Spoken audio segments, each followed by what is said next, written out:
Hello বন্ধুরা, কেমন আছো সবাই? রিমিস ডেইলি লাইফের সকলকে স্বাগত জানিয়ে আজকের ভিডিও শুরু করছি। দেখো, আমাদের বাসার ছাদের টপ ফ্লোরে একটি মাত্র ড্রাগন ফল গাছ আছে, আর কারণ আমি একটিই লাগিয়েছি, অতটা যত্ন করার সময় পাইনি।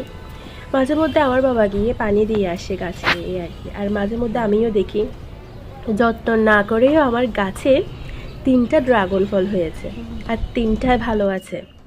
তোমাদেরকে আজকে আমার ড্রাগন ফলগুলো কেটে দেখাবো। এখনও ভালো করে পাকেনি, তবে একটা ছিঁড়ে তো দেখাতেই পারি তোমাদেরকে। দেখো কি সুন্দর লাগছে। আর তোমরা বলিও আমার ড্রাগন ফলগুলো কেমন হয়েছে। আর খেতে তো খুব সুস্বাদু হয়েছে, দোকানের থেকেও ভালো লেগেছে। নিজেদের গাছের ফল বলে কথা।